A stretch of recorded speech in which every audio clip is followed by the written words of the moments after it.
Want to welcome everybody here for this kind of different webinar we're doing here. We're going to give everyone a chance to actually ask your own questions if we can work out the technology on it.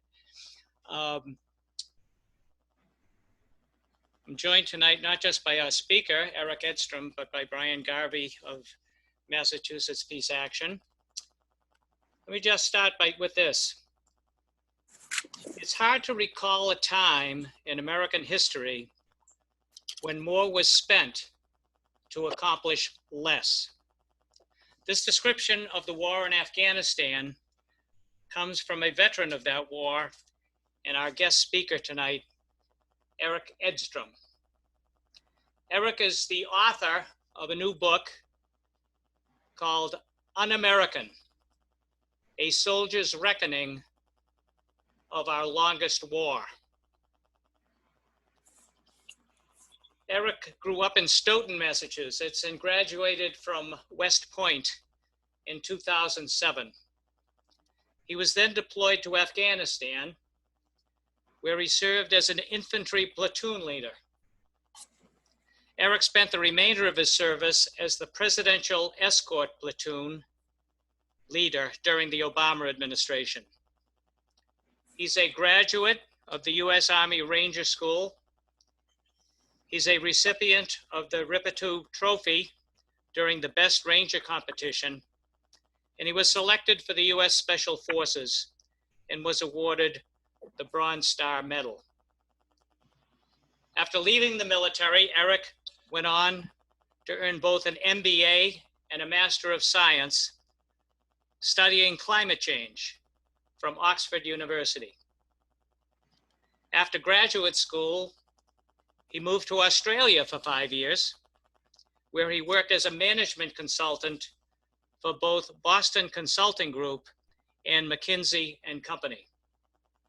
He now lives in Boston, and we're happy to say Erik is a new member of Massachusetts Peace Action, which we hope many of our participants tonight will consider joining.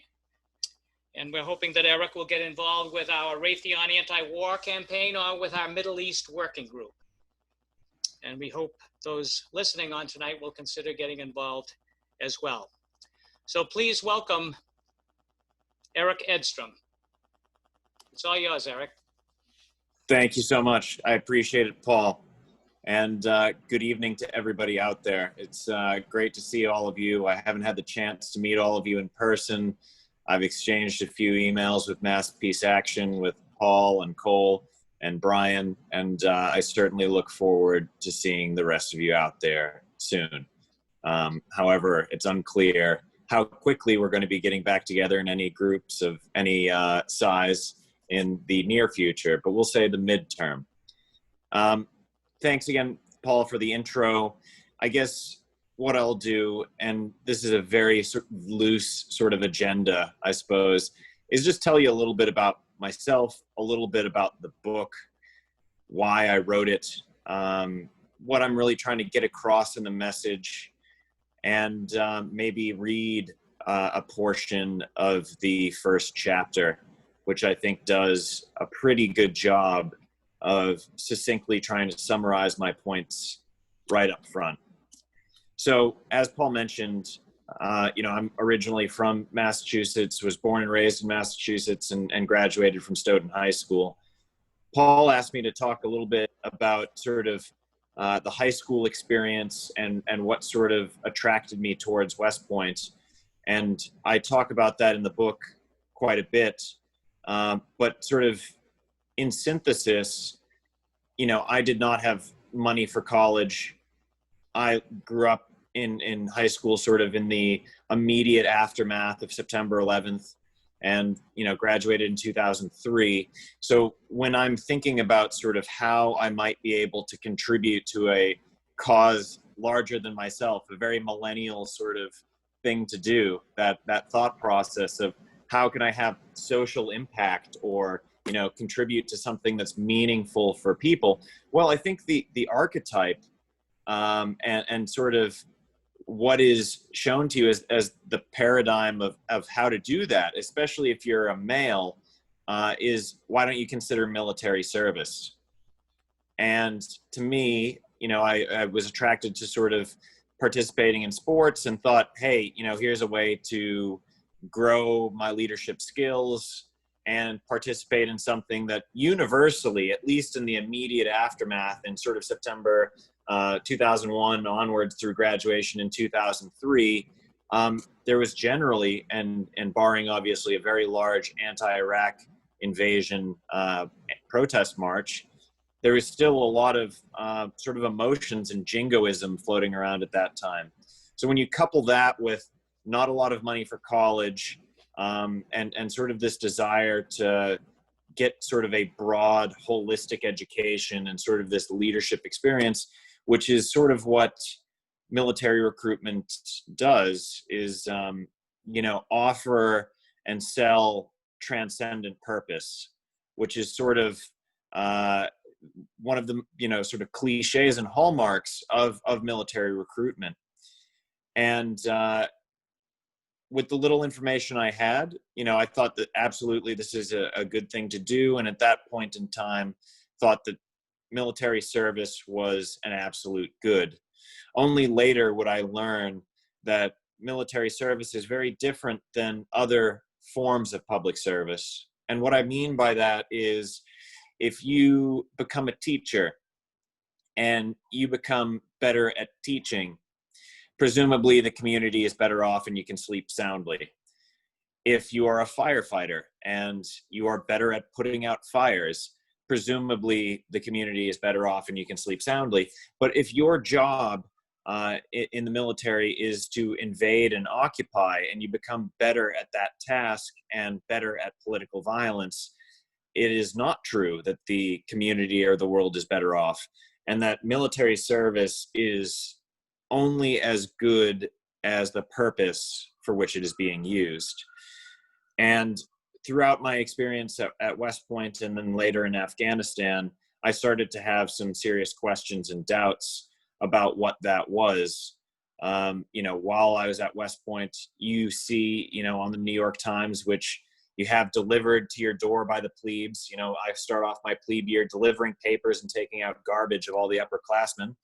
And, by the time 2004, 2005 rolls around and you start hearing these murmurs of things that are maybe not so good, it's very easy in that environment to apply the sort of no true Scotsman fallacy, which is no true American soldier would do these things, so they don't count. And then you redraw the lines of what it means to be an American soldier and exclude that group. And then by that way, you can always ensure the purity and sanctity of the U.S. military, irrespective of just about anything it does, which obviously has some problematic connotations. So later on, I after I graduated West Point, and actually let me pause there. I was attracted to going into the infantry specifically and sought out these sort of more dangerous roles, because I think what you learn at West Point, or one of the many things, is that the statues of generals are not of chemical corps or ordnance corps. The real generals are the ones that lead troops in combat, and your Americanness, so to speak, is really based on your proximity to dying in war. Those who are most close to the front lines, those who are most closely engaged with committing political violence, are the most American. In fact, it's almost sometimes seen as cowardly to pick a support branch when you could do a combat arms branch. And I also got a thrill from it too. I really enjoyed the hard challenges and those proximate outcomes that you get from military training.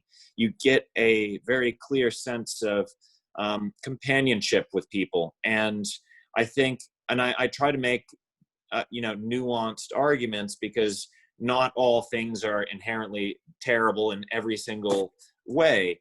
I think that the military in some ways is makes you feel more like a human, more like a Homo sapien than, perhaps being in a professional service job in Boston, where you end up working on the 30th floor of some well-carpeted building, and you feel like sort of a well-trained office weenie. In the military, it's, you're tired. How can I help you? Can I carry something of yours in my pack? You're hungry. I have some extra food. Can I share this with you? And that sort of relationship, you know, helps you build really big bonds, or really great and strong bonds. And, you know, you appreciated that. And those are the sort of proximate outcomes, the sense of, you know, what people in the private sector talk about as the airport test of, can you get along with somebody, you know, for 2.5 hours stranded at an airport? Frankly, that's not a very high bar in order, you know, to be civil or cordial with somebody. At West Point, it was sort of considered the foxhole test of the friends that you'd want to be around are those that you would, you know, proverbially want to be in the foxhole with, that would help shoulder the burden, that would cover your back, you know, if things are bad. And that, you know, you did find some amount of, you know, deep connection. So there is a sense of conflict there, where you're understanding that, you know, maybe the war I'm going to isn't what they're saying it is. And as you collect more evidence, as you get further away from the very naive 17-year-old that I was, you know, with an 11 p.m. curfew, and thinking I was going to get some sort of tattoo saying death before dishonor. Thankfully, I never got that tattoo. You know, that I had progressed and learned quite a lot. And, you know, by the time you're taking command of your first platoon, and I went out to 4th Infantry Division out in Colorado Springs, you know, I was preparing for a war that I fundamentally didn't want to have any participation in. I, you know, at that point in time, I felt like I had enough information to realize that the war on terror is really a negative sum game. And what I mean by that is, and it's not a game at all, but in the negative sum game aspect, it is, where the more we invest, the more money, the more lives, the more effort, the more soldier years poured into this conflict, the worse the outcomes. And I sort of knew that going into my deployment, but nonetheless, you also have a job to do. And, you know, I had signed a binding contract, and, you know, there's also a sense of sort of, it would feel like death to sort of step away in some way. And also it's very difficult with UCMJ. So I deployed with my platoon, and I had a group of about 28 guys, all men, because we were infantry, and that's how it certainly was in those days. And this is 2009 and 2010, just pre-surge. And we deployed to a few different districts in Kandahar province, which were some of the most violent districts in all of Afghanistan during that time. And we would regularly you'd see, you know, articles in Reuters of having the bloodiest month in the Afghan war. And we set the record in the first fighting season, which is the first summer. And then, you know, the next month we topped that number. And, you know, what I detail in the book, and, you know, what I'm talking about now, is you start to see the costs of war. And I, you know, went to the intensive care burn unit of one of my friends that I used to row crew with at West Point.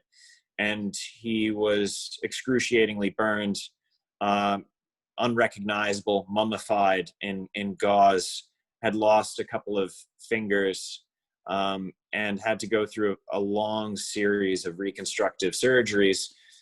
And then you end up you start going to your first funeral for one of your West Point classmates. And like sort of this flock of birds, you know, West Point classmates have dispersed since graduation, and then come back together for burying one of their friends. And then you get back together again for somebody's wedding, and then you go apart to your unit, and then you go back together again when someone dies. And that seemed to be these sort of cornerstone bookends that you would find in the sort of normal operating life of what it was being a infantry officer in the sort of heat of the war on terror, is that there's almost a ratio of, weddings to funerals, and that you realized that you were attending and burying more friends than those that were getting married. And, it very quickly became this sense where I could count, or I couldn't count on two hands the number of soldiers that were injured or killed. And when I got to Afghanistan, as I was explaining, 4 of my soldiers were injured in the first sort of 4 patrols in country. So in that first month, I had 4 soldiers that were driving down the road in a mine-resistant vehicle, an MRAP, and it was blown up by a anti-personnel mine linked to homemade explosives. And as a first lieutenant, newly minted from Ranger School and reconnaissance school and stuff like that, this is the first time that you're seeing your own soldiers injured and doped up on ketamine or morphine, telling them they're going to be okay. And sort of this sense of, well, what does okay really mean in battlefield injury speak? And, is okay a traumatic brain injury, but you're going to be okay? Is it a double amputation, but you still live? Is it the loss of only one eye? What is okay in combat injuries? And from that point forward, it maintained that course, for basically in 4 months, I had about 20 to 25% of my soldiers become casualties during that first fighting season. And by the time I was, partway or sort of, 2/3 through the deployment, I had to start making some decisions about my own career.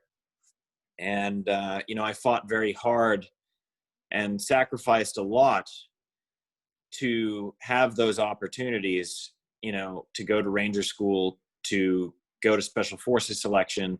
And I remember getting an email about, hey, when you return from this deployment, come down to Fort Bragg. You're going to be redesignated and finish the rest of the Q course, or the qualification course for the Green Berets. And 2/3 into deployment, it was very clear to me that this was going to be the first time that I was going to say no to something that everyone around me was telling me was a really fantastic opportunity and a great thing to do. And I had come to the very stark realization that it didn't matter how I was going to deploy or with which unit or what hat I wore on my head. I didn't want to have anything to do with the war on terror when I returned. And when I did return, actually before that, during that period of time, you also could empathize with the Afghan people. Being a frontline infantry officer, I was living in mud shacks, trolling dirt roads with either our tires or worse, our boots. And you really got to know some of the Afghan people. And they're just people like everybody else, obviously. And when you see the way in which the US military treats them, it's very difficult to realize that over 100 9/11s of civilians have been killed on the war on terror. And yet our country still seems to have the audacity to believe that we are doing this in their best interest. That myth still perpetuates itself. And it's just very difficult to swallow if you have even an ounce of empathy in your body to understand what it might be like if you grew up, quote, on the other side. And you start to realize that I was born in Massachusetts, in Boston and in the suburbs here. If the birth lottery allocated me to grow up in Kandahar, and I watched as American drones, bombed a wedding party, which has happened something like a dozen times or more, believing it's a Taliban gathering, of course, not with any real evidence and no international investigation, and they dismiss that and no one is punished. Well, how would you feel about that? How would you feel about it if, you had guns aimed at you for 18, 19 years? If you are a teenager in Afghanistan now, you have known nothing but this Leviathan sort of imperialist power that swaps out 23-year-old, 24-year-old lieutenants every single year. And it's like this vampire that never ages, it never changes, it stays the same. They don't grow older. There's new 18-year-old, 19-year-old privates next year, and there's new 18 and 19-year-old privates the year after. And every single year, you know, America claims we're making progress, but they're not seeing it. So you can start to understand why they have legitimate grievances and why they will fight us for as long as we are there.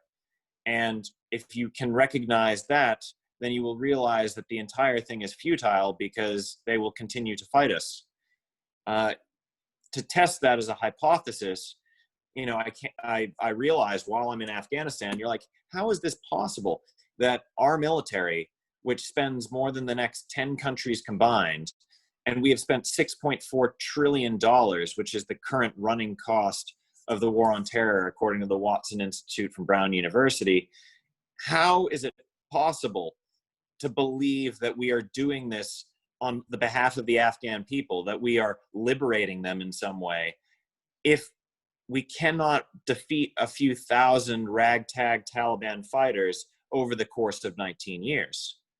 Because it seems like it'd be a very simple task, right? Like if you have the most powerful military on earth with all these other coalitions, $6.4 trillion in 19 years, and we're helping the Afghans get what they want, it should be a matter of days to get rid of the insurgency and to remove the Taliban.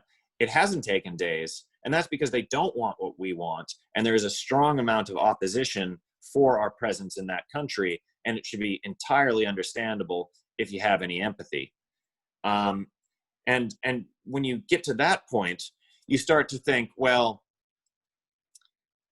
you know, one of my friends was killed in 2016. He was a Green Beret, and he was a fantastic man, great guy, extremely honorable, was at West Point with me, rode on the crew team, was a better student than I was, you know, a very high-performing guy, and, you know, I imagine was an absolutely fantastic officer. And he was put into a position where they were doing a raid in Kunduz province, which, to provide context, is the province in the area where the US in 2015 bombed Doctors Without Borders mercilessly and refused an international investigation. And that killed something like 43 odd unarmed hospital staff and patients. And you could understand why the people in Kunduz might want to fight back against the US military after they had their one functional hospital in the area bombed by the country that's allegedly liberating them. And my friend Andy is, you know, put into a situation where, you know, he's trying to do a raid, allegedly, you know, it's clearly an offensive operation.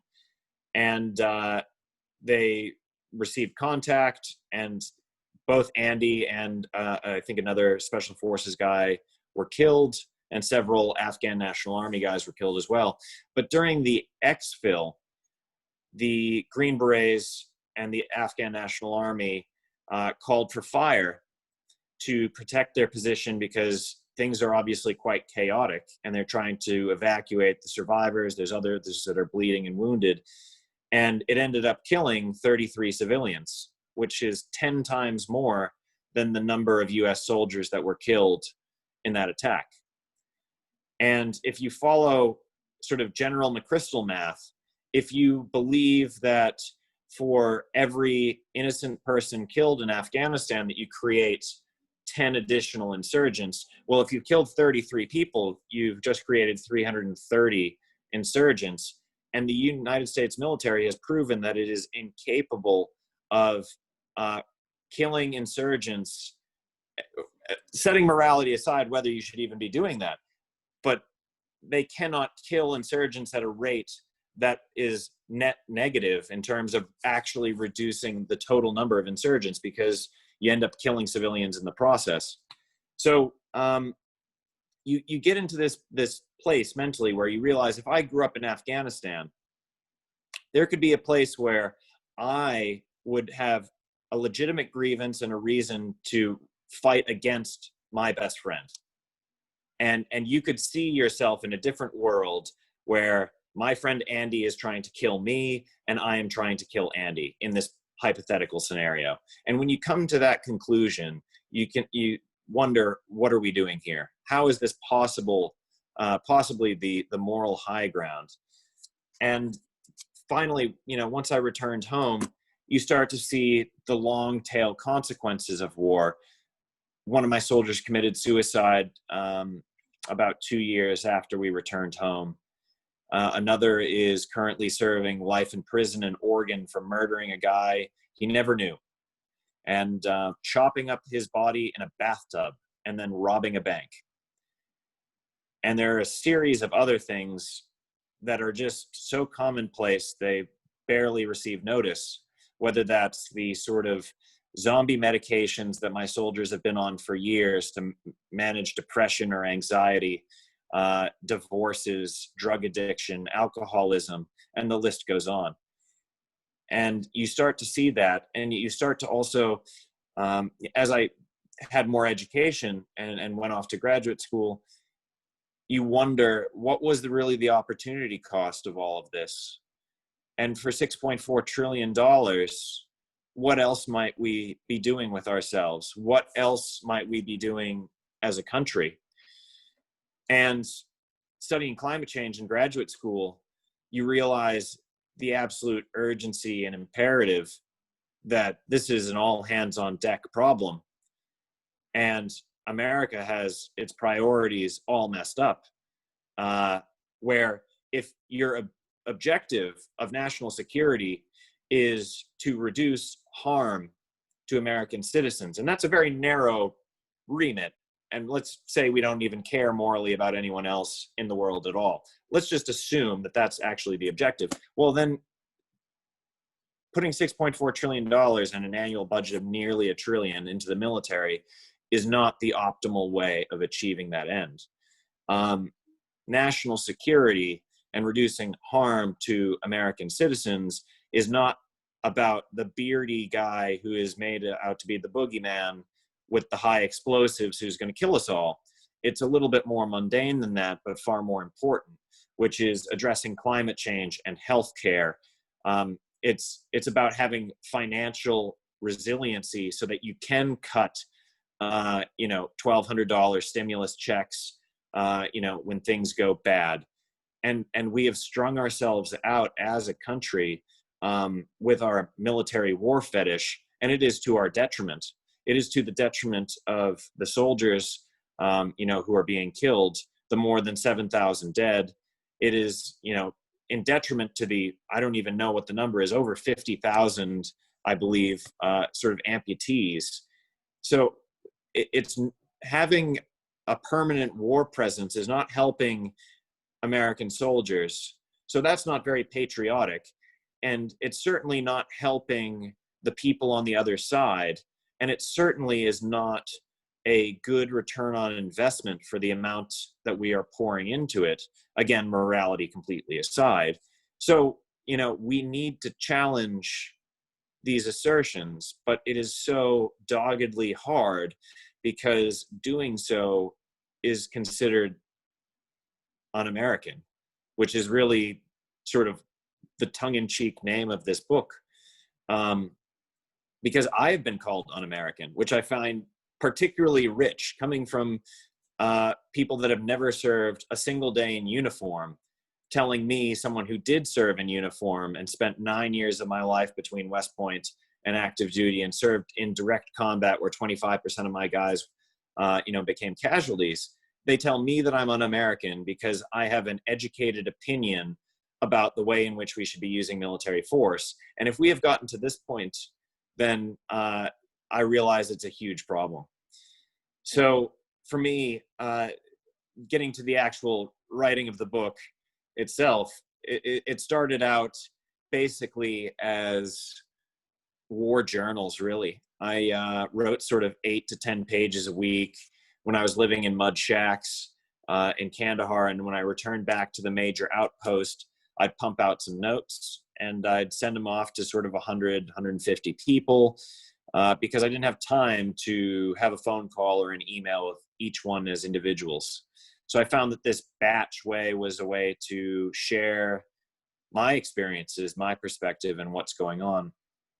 And by the end of a year, you have, simple multiplication, you're sort of at 450, 500 odd pages of content. And I knew that there was a story here, but I wasn't old enough, mature enough. My skill as a writer did not meet the gravity of the topics I was trying to address at that point in time. And I sort of noodled these journals and beat them into shape a little bit over time, and realized that this was an issue that sort of continued to burn inside me from the inside out. And it was one of these things where,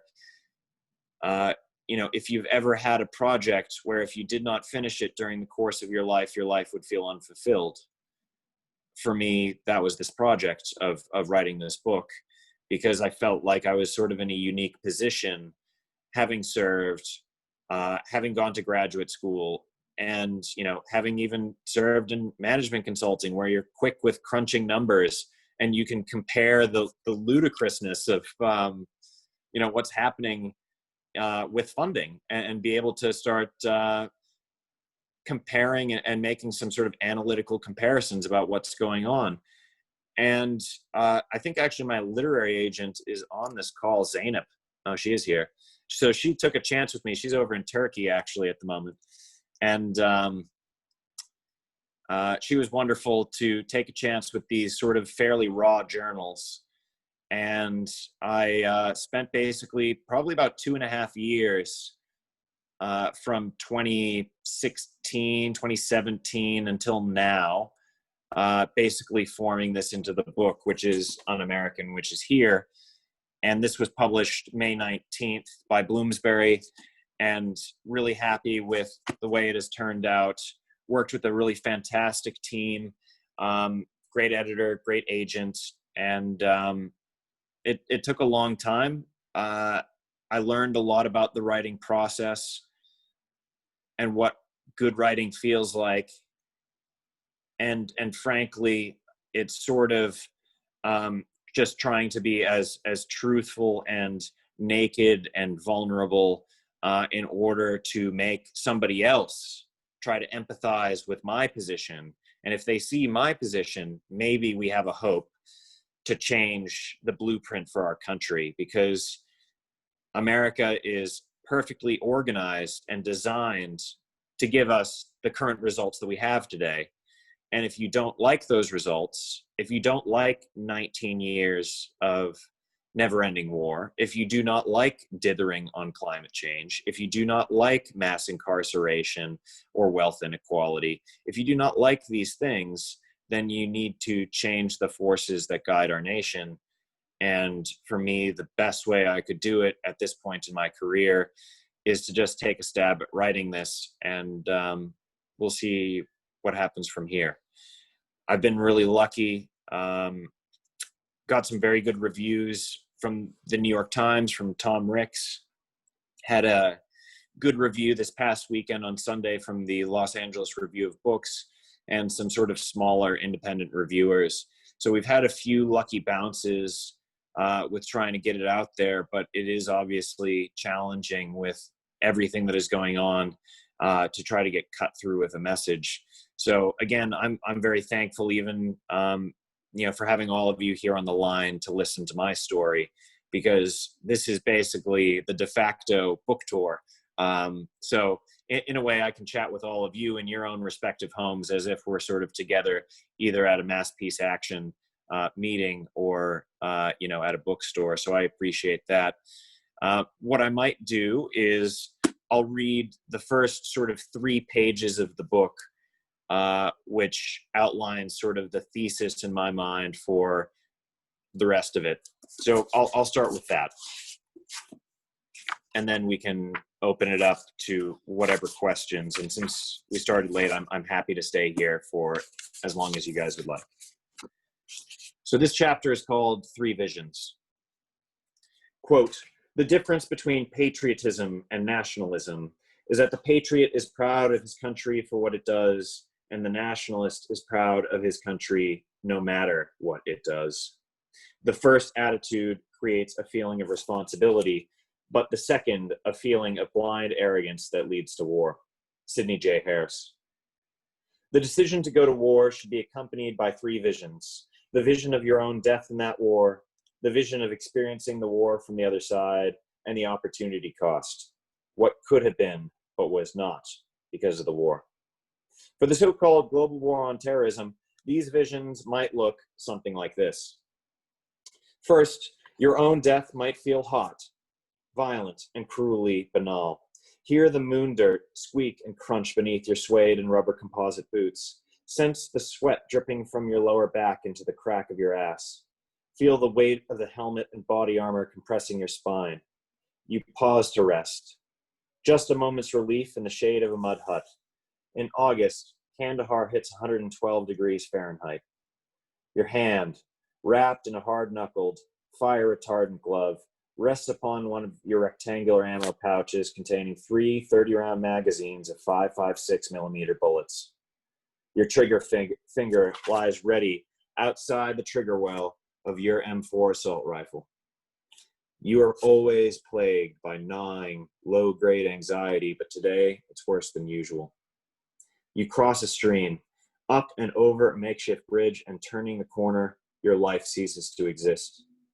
No glory, no romantic oil painting commemorating this awful little incident. Now rewind to the exact moment when you stepped on the IED, the moment it killed you. Your legs immediately ripped off in thick, unrecognizable hunks. The overpressure from the shock wave is like an invisible avalanche hitting your body all at once. You never had a chance. The raw meat of your guts and arms flung into the overhanging orchard trees above. One of your buddies will have the grisly job of getting the pieces of you out of that tree. Now see the cold steel casket, flag held taut by rubber bands. The honor guard unloads your remains from the belly of a C-5 or C-130 aircraft at Dover Air Force Base to the soundtrack of your family wailing uncontrollably. Now there is a sharp salute, tears, and a bugle playing taps. Your headstone in Section 60 of Arlington National Cemetery is there, next to the other freshly dug graves that do not yet contain their occupants. And in time, with more wars, these headstones become just like all the other headstones.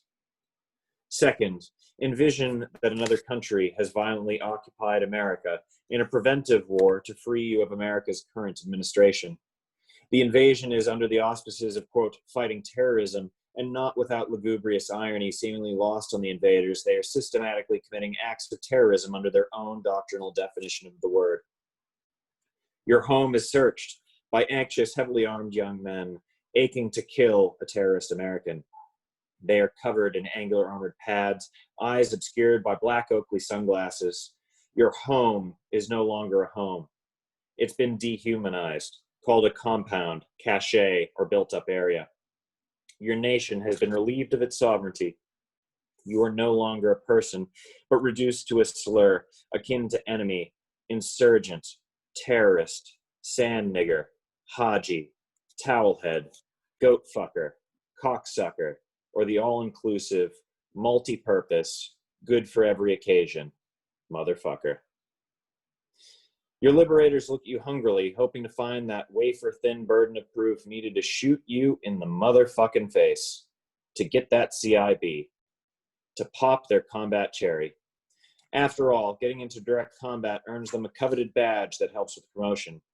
No one wants to face the shame of having not seen action. They use their rules of engagement to enforce a made-up curfew. They kill military-aged males tending to their farmland, claiming suspicious activity.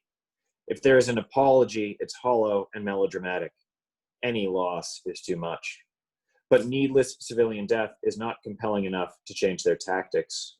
They stop traffic using heavily armored Starship vehicles, force cars off the road, and throw water bottles filled with urine at children. They disrespect your religion.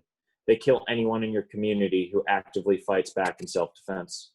Those who are accused of leading resistance forces are taken to black sites to be tortured. They tap your phones without warrant, helicopters named after past victims of government-sanctioned genocide, Kiowa, Apache, Black Hawk, regularly hover above your community. Drones with names such as Predator or Reaper buzz your home, quote, to keep you safe, they say. You're afraid. Perhaps the greatest insult is their audacity to tell you they're only here to help, to free the oppressed. You've never felt more oppressed in your life.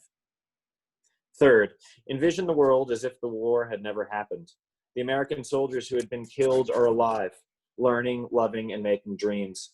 The trillions in war debt spent on eye-watering military contracts and medical bills for facial reconstructions, hip disarticulations, AK or above-knee amputation, an injury so common it gets its own shorthand jargon, never happened. The 1 in 4 post-9/11 veterans in the labor force who have a service-connected disability are perfectly healthy. On top of that, what if companies within the military-industrial complex didn't sell fear in the form of stupid high-tech equipment to their former subordinates in Department of Defense procurement? Honestly, it's hard to recall a time in American history when more was spent to accomplish less. Instead, imagine that politicians use the over $6.4 trillion of capital, the projected cost of the war on terror, on long-term investments that had a higher return on investment along with better social outcomes. Could we live without white elephant weapon systems like the F-35 fighter, saving us over $1.5 trillion? With the money spent on this jet, America could have paid the bill on all student debt in the United States or hired Beyonce for a private concert every day for the next 1,000 years. And once such an expensive project is complete, are we to believe that this new Ferrari weaponry will sit on an airfield to rust? Of course not.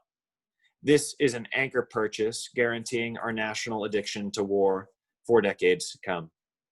But what if this had been invested elsewhere, perhaps renewable energy to stop the creeping genocide currently sponsored through willful ignorance and dithering political inaction?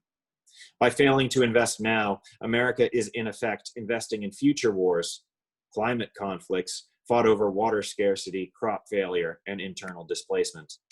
And if a clear and present danger like climate change feels too abstract, we could at least repair crumbling American infrastructure or invest in education where, quote, at 14% proficiency in math, Mississippi is on par with Bulgaria, Trinidad and Tobago, and Uruguay. At 8% math proficiency, DC is on par with Kazakhstan, Mexico, and Thailand.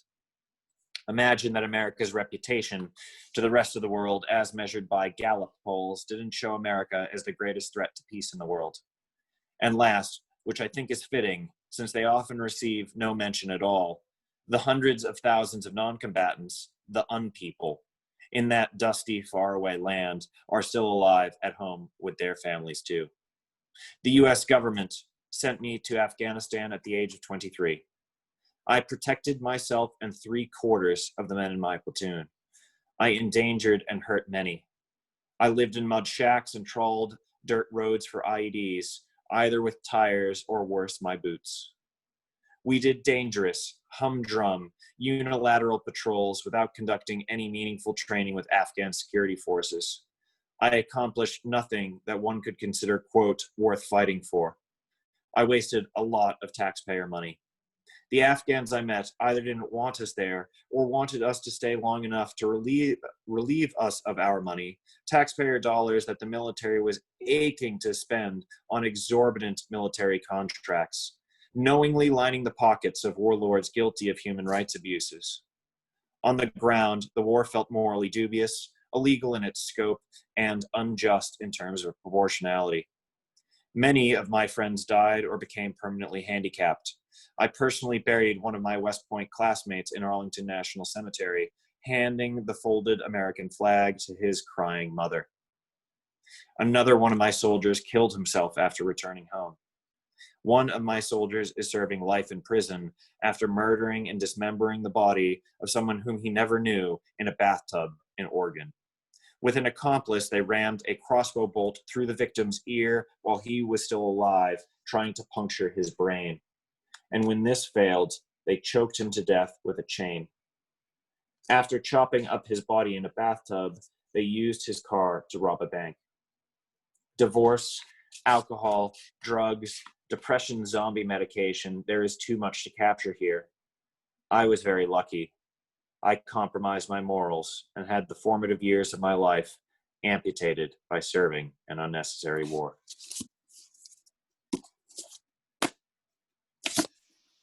Wow.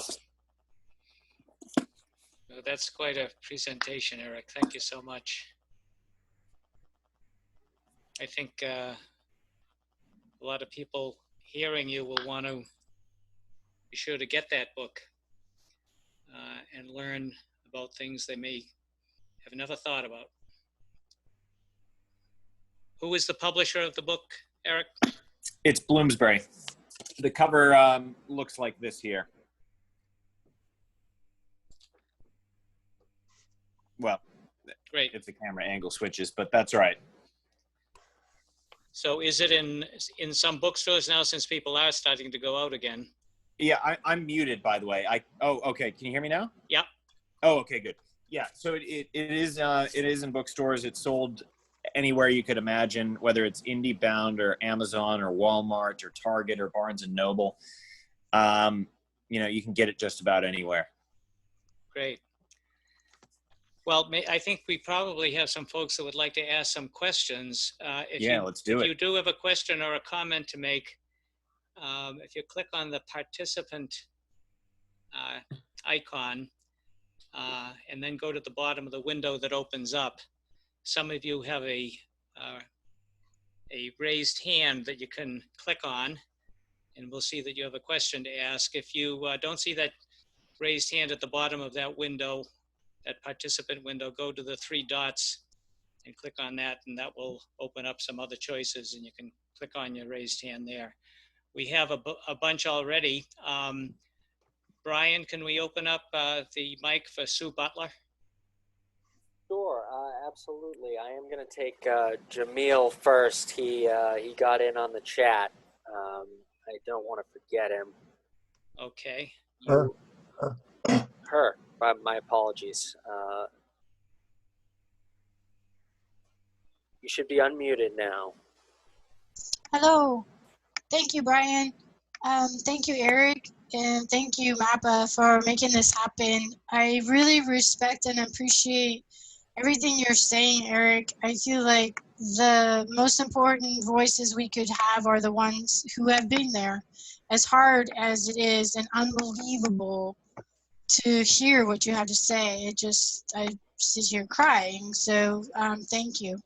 My inquiry is regarding what we are seeing with the military and Trump now, and the possibility of the troops being put into U.S. cities, and how this is shaping up from your perspective as somebody who's been at West Point, somebody who knows the military mind. I just wonder if you have any thoughts about how it looks from your understanding about that. Because when you say, oh, the scenario could turn around, I think that's very real.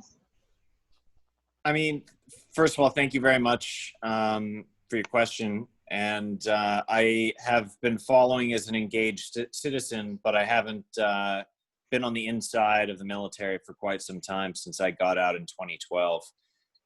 I think that my initial reaction is that when you have protests like this, it's almost a natural function of progress. And it's as if, when you reflect on American history, that unfortunately progress always seems to go through a formation of riot police bristling with batons. It's unclear why progress has to be done that way, but it does seem to be the process.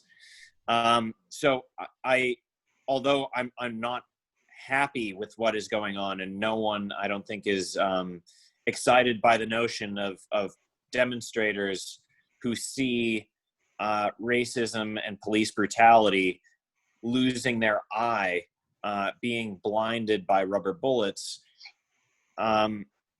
I can only hope that the byproduct of the pressure being placed on the state is going to result in progress.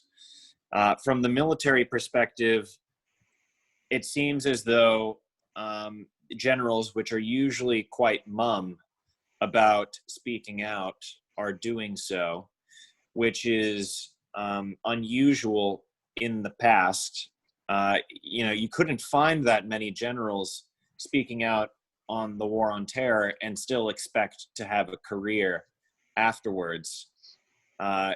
So you didn't have a lot of internal dissent. I think the fact that we are seeing some internal dissent, and also, dissent from those that the military respects quite greatly, and despite Mattis being, a war hawk, and there's lots of things that I may not find wildly appetizing, I'm very thankful that he, stepped up and said, this is not how the military is supposed to be used. And my general feeling is that whenever the military gets involved in civil demonstrations domestically, it almost always results in a bad outcome. Bad outcome for demonstrators.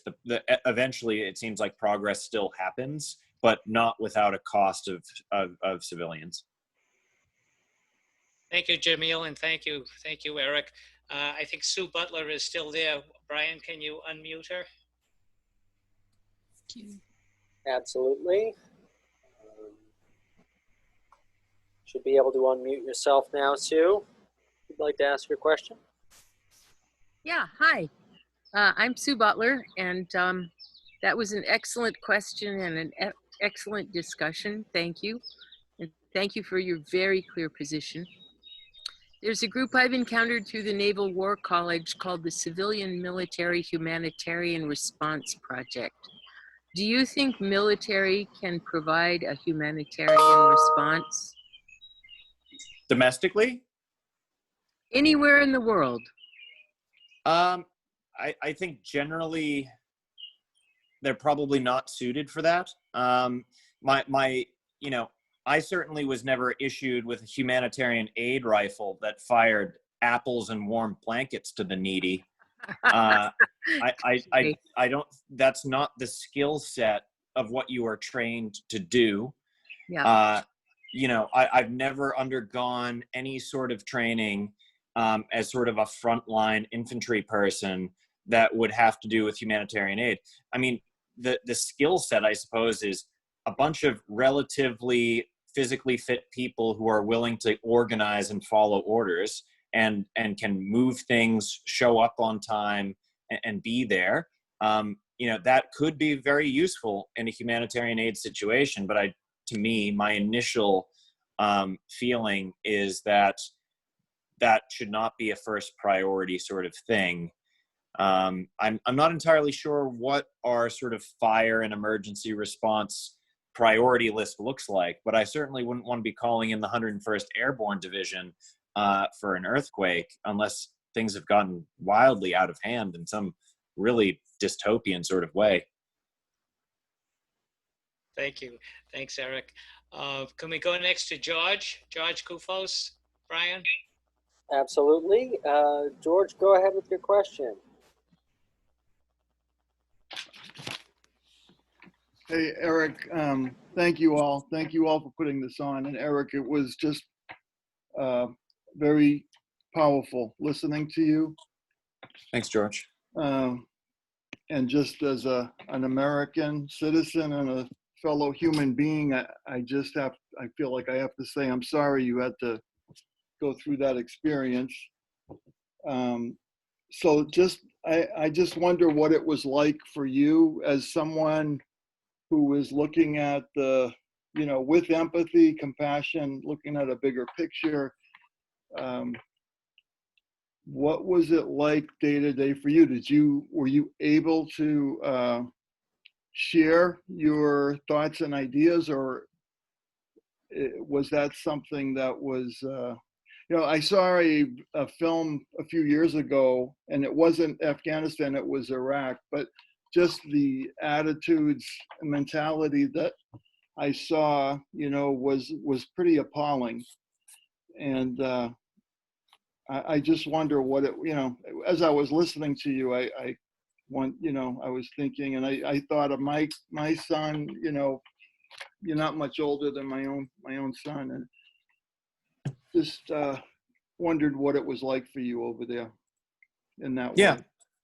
So I'll first say that as bad as things may be for an American soldier, it's also worth putting into context that the American soldier is not going to win the suffering Olympics in this experience of the war on terror. And I say that because at the end of this deployment, which takes place on their land, not ours, we return back to our homes where they cannot return, and there is no refuge for a ordinary person in Afghanistan, where that it has been war torn and occupied for now 19 years. So I get to go back home and drink an orange Julius and go to Starbucks or whatever one does, in America, and sit in air conditioning. And an average American, I mean, what is it? It's probably in the ballpark. You'd have to check something like World Bank or CIA fact book, but it's probably average salary is about $2,000 a year or something like that per capita in Afghanistan. So I return back home, and most of those problems are now out of view, and you're now sort of living ordinary life, which in itself has its own sort of shock and awe moment where you realize that all the pain and all of the time spent dedicated, hunched over in a sweaty vehicle carrying all this armor around, hoping that you're not going to get obliterated by another IED after you saw your friend's truck get obliterated. And everyone in America, not everyone, the vast majority of people in America go about their lives as if war is elevator music. And they haven't noticed. They don't know where soldiers are in the world. They don't know why they're there. People think that the war is over. So that in itself is tough. But the plight of the Afghan that is in an occupied country is by far worse than things we experienced. So we need to collectively as a country, I hope, recognize that. Whereas soldiers get VA disability if they lose a leg, if the Americans blow off the leg of somebody in Afghanistan, are they going to get monthly payments for the rest of their life? Are they going to get a carbon fiber leg made in Iceland? Are they, going to be given tickets to be in box seats for the Celtics game or something like that? Because that's what we do in America for wounded veterans. Ain't nobody coming for Afghans who have been shot by Americans and live their life with a limp. No one's coming to provide health care. And, I think back, and I wrote this in the book, Bernie Sanders' quote about sort of like, well, if you can't afford health care for injured soldiers going to war, well, don't go to war. Honestly, I don't even know if that is all encompassing or far enough, because if you can't pay for not only the American soldiers, but civilians in a war of aggression by America who also have a right to not be shot or injured by Americans, if you cannot provide for their health care permanently because they were injured on our watch during our occupation of their country, then don't go to war. And that would raise the cost of war significantly, because those externalities from an economic sense are excluded and not talked about. The second part of your question is sort of like, well, what was it like day to day and these thoughts? I'll first dispel the notion that about the documentary in Iraq that, all soldiers are doing terrible things. But there is something and that encourages you to not be your best self when you are deployed to war. And I would describe that as sort of like the transitive property of war, which is that in order to psychologically be willing to kill someone, you have to believe that this person deserves it, that they are evil or killable in some way. And because in a place like Afghanistan, it's so incredibly difficult to understand who is actively going to be fighting you as an insurgent, who is supporting them, and to what degree they are supporting them, and who is against them. So basically, it's very easy for a soldier to slip into this slippery slope mentality, and you have to empathize with the American soldier too for their predicament, which is that in some ways, it's almost like every single Afghan is in some way sort of the enemy because you can't tell them apart. And if the enemy is evil, well, then every Afghan is sort of evil. And that is sort of the connection, as if you're doing multiplication. And when you start thinking that way, you can understand why an occupying force devalues the lives of the people that they are allegedly trying to help, which ensures that no help will be provided and no progress will be made. I sort of went off topic, but hopefully I got part of what you're saying. Thank you, Eric, for that thoughtful response. We are overdue. However, if it's okay with you, Brian, can we just kind of continue on for a while here? We still have a few more questions and people have been waiting. I'm absolutely happy to continue as long as you're willing, Eric.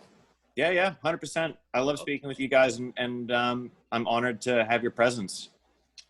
Okay, great. Let's try Chuck Dickinson, Brian. Sure, Chuck. You are unmuted and ready to go. Eric, I found your talk extraordinarily powerful and moving for a number of reasons, particularly then reading the last excerpts. What I respect about you is your ability to really put this in a cognitive context, but also then to reflect at a very emotional level, and also to be able to empathize with the people that you were there supposedly helping them to save their country from whatever. I have had some background in international development, and I know that, and some limited experience in Kabul, and I know that people in American nonprofits and the government were very proud of what the government, what has been done with women's education, girls' education, and women's rights. And so I would be interested in your perspective about how that fits into all this, and how should we be concerned about that? And if so, what are the ways that we might continue to support that if we in fact have? And then more generally, what is your view of the nonprofit sector, the international NGOs and all the rest who have made so much money hand over fist in all of this? But all that perspective, if you could talk to that, I would appreciate it. Sure. Got a lot of sub bullets there. So if I don't answer one of that, guide me back on and hold me to account. And I might not have all the answers here either, because the NGO space isn't someplace that I'm wildly familiar with. I think from a principles level, I'm 100% on board with equality and ensuring that girls are educated. And as I'm understand it, that is not going to be a particularly bright prospect with a Taliban government. So no, that doesn't make me happy thinking about that. But when I think about the whole conflict sort of more holistically, it doesn't qualify as a crime against humanity, what they're doing if they're excluding girls from school. It's terrible, but it doesn't reach, from what I understand about international law, that threshold. And even if, if America as a benign intervention tries to step in, is it even possible to achieve that? And why would we choose Afghanistan if not Saudi Arabia? there's many different places where we could try to go on that mission of achieving educational parity between boys and girls in other countries. But I wouldn't be doing it at the tune of, $400 a gallon gasoline, which is what it costs sometimes to even get a gallon of gas out to a remote outpost. The operating costs of keeping a force in Afghanistan is wildly expensive. And if you think about it from a cost benefit analysis of how else you could achieve this, and I write this sort of tongue-in-cheek excerpt in the book, but, here you have this, in order to build a school, which, America loves to do as a piece of fancy propaganda that sounds really good to newspapers. And I'll tell you what it looks like on the ground, which is you have a platoon of 28 guys rotating with another platoon while these contractors are getting paid bricks of $100 US American bills at a cost plus rate. They're being distributed to the subsidiary company of an Afghan warlord who has an atrocious record of human rights abuses to build this school, which will allegedly, house boys and girls for education. So you're slipping this money to this greasy dude who then also owns the construction company that will build this school. So that's the process and the flow of the money. And, as a soldier, you're there, doing this humdrum patrol, providing security. And maybe during the course of this, one or two soldiers get injured. Somebody hits an ID, somebody steps on it, loses both their legs. The cost of, taking care of a wounded soldier is something to the tune of $2 million for lifetime costs between disability payments, medical bills, et cetera, according to Harvard Kennedy School. So when you actually tally up the cost of keeping the soldiers there, paying their salary, all of the equipment, all of the money, all of these vehicles, and what is the outcome? The outcome is a mud and cinder block school infested with spiders. It doesn't come with electricity. The teacher is semi-literate and shows up occasionally whenever he feels like it, and it's always a he. The quality of the education is probably something in line with finger painting. And the school itself is used as a bargaining device for this warlord to increase and ingratiate himself to get more cost plus contracts from the US military. And the value of the school is certainly decidedly limited because it might get blown up. So it doesn't actually live out its entire normal existence as a structure. So these schools can be opened and closed in a year or two. When a unit pulls out and then it, effectively goes to shit and gets shut down again. All of that money, all that time, that soldier that lost his legs or her legs, is invested in this school, and it provides poor and dismal outcomes. The thing, if you wanted to provide an education to Afghan children, a cheaper option, and literally by the numbers, is to buy a used Gulfstream 4 jet, load up those 24 children onto the jet, fly them to Eton or Andover or Groton or Milton Academy, and pay the $50,000-$60,000 a year in private tuition and boarding, and give them a living stipend for all 4 years of high school. And then, while the plane is on the tarmac and the children are off attending school, take a couple satchels, each filled with $1 million, put them on the plane and blow it up on the tarmac. That is the effective cost of building a mud and cinder block school in Afghanistan. And it's not helping. So the question is, how should the United States be using these funds and assets?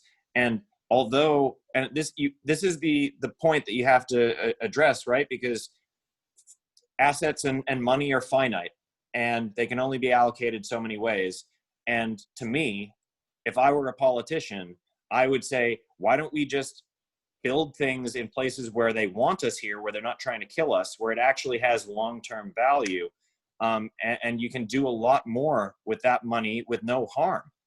And if you don't like that, and if you're dead set on educating girls in Afghanistan, then you might as well go for the G4 jet option because it's cheaper and nobody dies. As far as the NGO goes, I only had really limited exposure. There's a few Brits that were there talking about distributing seed and stuff for growing. I think it's just it's just hard to operate there. Like, it's very difficult to do good when 50% of the population or more doesn't want you there. It's very difficult to ram good down their throats. So it just doesn't seem to me like a wildly fruitful thing to continue pushing that notion. And if you're pushing that while simultaneously occupying this country, you're not building a lot of goodwill. So, I mean, my personal view is pull folks out. There's far better uses of NGOs, of soldiers, of money and assets to create a better, safer world, to reduce the maximum amount, in a utilitarian sense, human suffering and development. Thank you. Excellent. Well, that is quite an answer, Eric. Thanks very much.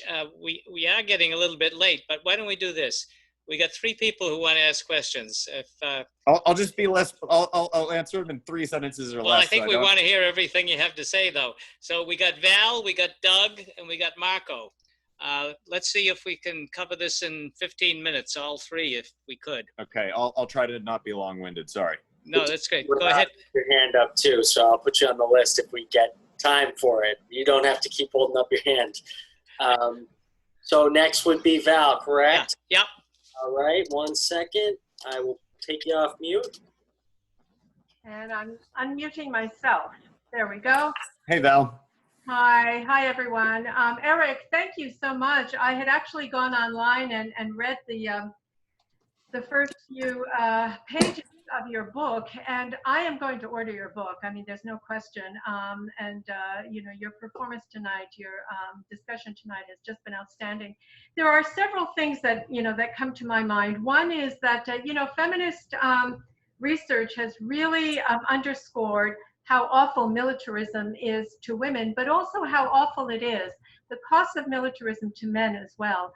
And I think that your discussion tonight of both the consequences, the costs and consequences of militarism, but also this type of hyper masculinity that feminists have written a great deal as well, and that is, you know, seems to be inscribed in certain institutions, including the military, is so damaging to men and to the young men of this country who then have to go off and fight. And it also brings to mind something that you were saying earlier about the distinction between patriotism and nationalism, and how nationalism seems to trump everything else. For example, morality, religion. I mean, you know, you're taught thou shalt not kill, and yet you go over there and you blast these people, and yet that kind of nationalistic ideology that is, you know, forced on you, this type of, you know, hypermasculinity and this militarism, trumps everything else. It trumps everything that you were brought up with, this idea of morality, ethics, and religion, and do no harm. So that's a comment. Another comment I wanted to make has to do with women, because actually there is international law that has to do with women, and it's called Security Council Resolution 1325. The only problem with that bit of international law is that it is not subject to the UN's Chapter 7, which is there's no enforcement. You know, whereas other Security Council resolutions and sanctions, for example, have enforcement, but unfortunately that one doesn't. So in principle, Afghan women should be, and Afghan society should be subject to, you know, Security Council 1325 and the subsequent resolutions too. But it doesn't matter, because if the society or the government doesn't want to adhere to it, then, you know, no one is really going to pursue it. My main question is the following, because of course I've done work on Afghanistan, and in fact I visited Afghanistan a long time ago, Eric, back in 1989, just as the Soviet troops were leaving, just as you know, things were falling apart, and I was of course you know, a supporter of that government at the time. And my question to you is, do you learn anything? Do they teach you anything about the country that you're going to be deployed to? Anything about the history, the political history, and so on? Did you learn anything about the US role in Afghanistan in the 1980s on the wrong side of that civil conflict, where they were actually supporting this dreadful mujahideen, which was totally opposed to schooling for girls and so on and so forth? And I'm saying that also because, you know, when I was teaching at Purdue University, there was a military camp in southern Indiana that invited me to come and give a talk to them. They were about to be deployed. This is a group of American military people, men and women, but they were focused on agriculture, and they were going to be deployed to Afghanistan, and they invited me to come and give a talk to give them some background and context. And I did, and boy, did it resonate with them. They hadn't known about these things. So that's my question. Did you learn anything about the political history and about the prior role, rather atrocious role, of the United States in Afghanistan before you went there? Sure. Thanks for the question. I think there's a couple different things. There's what did I learn personally, which also includes the syllabus of the Army plus incremental additional reading that I did. So we need to separate, you know, what is expected and then what I did to try to learn a bit more. And then there's also the difference between sort of the cultural training that is done for officers as opposed to enlisted. And, you know, I'll describe each of those. So I obviously wasn't enlisted, so I can't explain everything because I wasn't in their boots, so to speak. But the indicators I had were that from a sort of historic or political perspective, it was very light. They did not provide a lot of sort of professorial context of what's been going on to lead us up to the current situation. At the general sort of standard officer level, you know, your lieutenants, your captains, and majors, there's sort of a canon of deployment books that folks read, some of which, and I can't remember all of them, but the sort of traditional, like the bear went over the mountain of the Soviet Union. You know, there's Tactics of the Crescent Moon, which is another, you know, popular armyism book, and several others. And you read Taliban, it's just called Taliban, you know, and several other books along with that. And then I also, you know, you're going into this foreign place. I was certainly a bit worried about like what you're going to encounter. So I try to do a bit more in terms of actual just book reading and desk research. There's also an element of sort of cultural training, but I think that is wildly undercooked. And,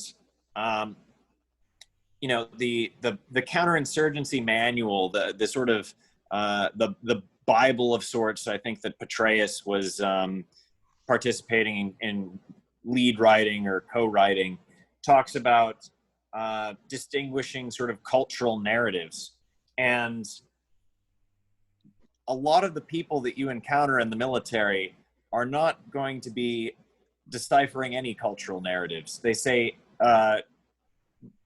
fairly bigoted things. You know, I remember being at JRTC, which is sort of like the National Training Center of sorts in Fort Polk, Louisiana. And you have some sort of staff sergeant saying something to the effect of, you know, all these stupid people understand is violence. And you know, like that is sort of the prevailing view with a certain segment of the military. And there's also others that are extremely well read. You know, one of my soldiers in my platoon, because I don't want to make this one-sided either. One of the soldiers in my platoon is now a professor of history, and he was a huge history buff and read everything under the moon. He's way more well-read than myself, and probably read more historical books about Afghanistan. But in summary, it's not much on the desk research, and I think that the cultural context was pretty pitiful, where at best you sort of have a few Afghan interpreters wandering around JRTC basically serving as stage props. Thank you. Thank you, Eric. One last question. Brian, if we could unmute Marco Palladino. Sure, one moment. Did we lose Doug? Doug is still there, but I think he withdrew his question. It's getting a little bit late. Hi, so my question is... Oh, he's back. Go ahead. My question is, how do you feel about the idea that I've heard certain personalities tend to go to the military, psychopaths and other types of people in that realm? And it's a problem that's more recent in the U.S. military. And there's even like some 4-star generals talking about how it's an issue. And kind of we see even the police today that there is this kind of like aggressive personality, it seems, in those brass. And what do you think about the idea of also of discouraging people from joining the military? That's it. Well, there's two things there. The one assertion about psychopath characteristics in the military as if that were at a higher level than normal society. And then the second portion about discouraging military service. Is that correct? Yeah, he's muted again. Yes, that was it. Okay. I mean, I'm not aware of any studies that says that people that join the military are disproportionately psychotic. I haven't seen any of this. I mean, I think what you can say about the military is that it is disproportionately poor neighborhoods because that is generally where recruitment happens. The military has this thing called jammers, which is basically a data collection group that helps do marketing and strategy, sort of, I guess, maybe like some of the roles I did for business with, how do you reach customers? Who are your customers? That sort of stuff. But who are your targets for enlistment targets? So like which neighborhoods do you want to go after? Who do you want to go after? What are the characteristics and propensity of people willing to join? And those studies, show that propensity to enlist decreases with educational attainment. It decreases with age. It decreases with other opportunities. So if you're jobless in a poor neighborhood and young, like that's perfect for the military recruiters to go after.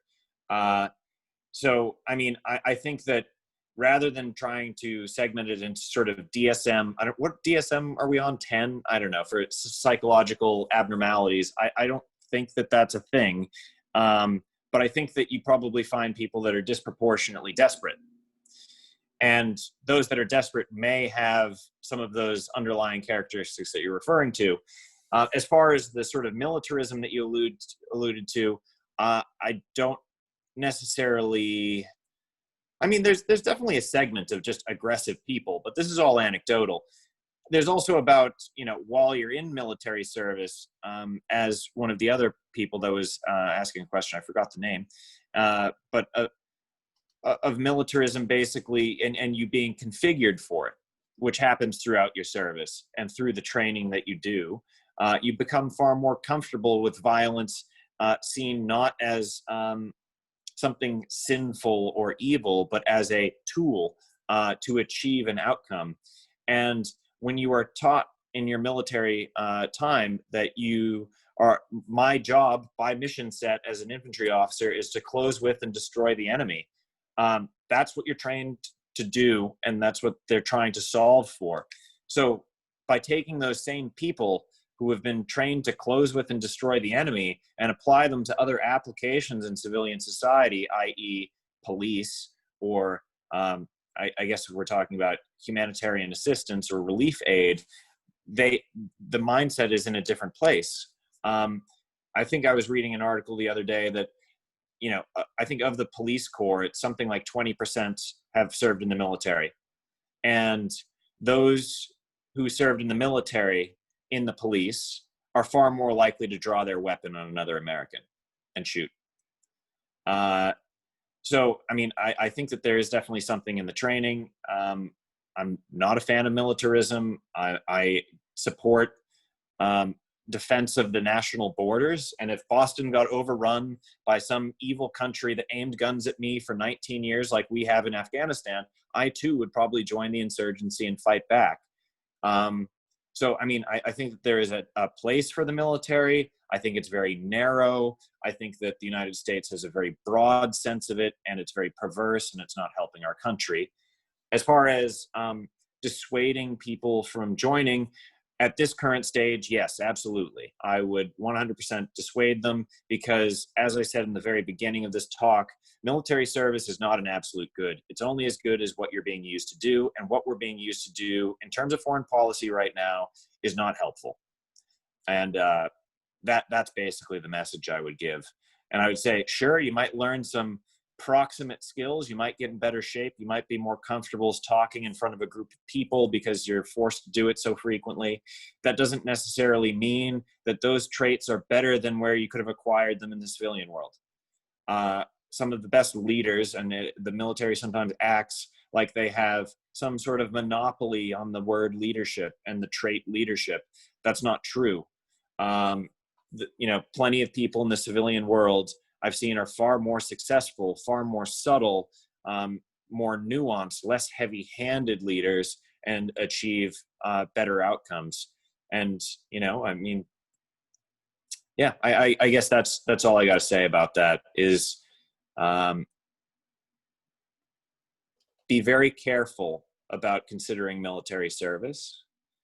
It's one of the most extreme decisions you can make in your life because you're being stripped of your identity, inculcated in this imagined order, and sent to do political violence in a country that most Americans can't even identify on a map for reasons that 18-year-olds can't fully understand. Thanks, Eric. Doug is back. Yes, I am. I want to thank Eric very much for his presentation. Touched me personally, deeply.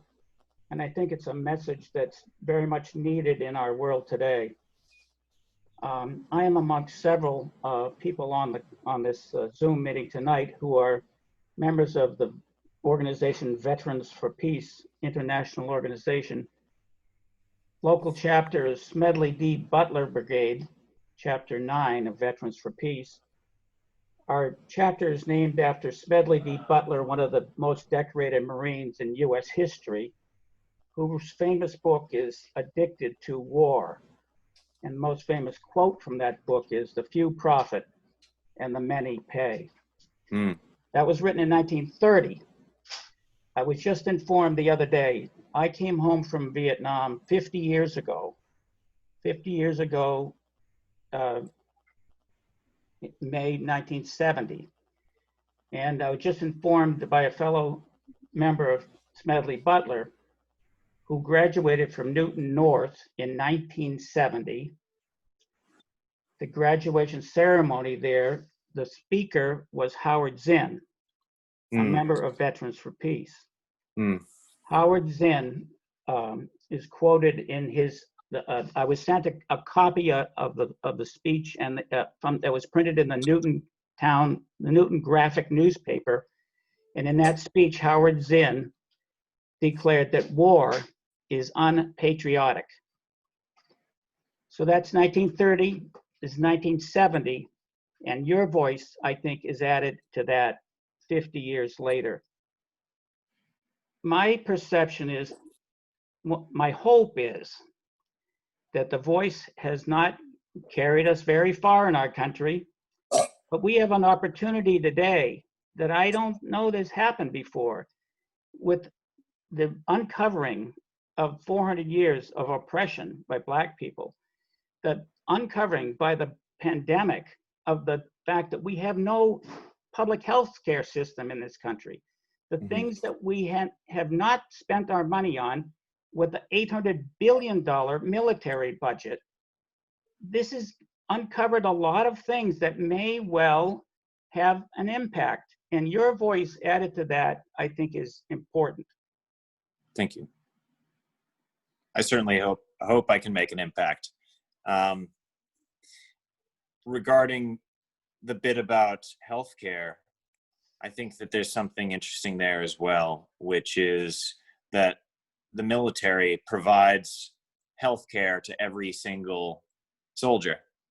And, you know, they do this because they realize that they perform sort of, quote, better on the battlefield. You have dental, you know, coverage, healthcare coverage, childcare coverage. And we realize that that makes a difference. Why is it any different for people in the private sector?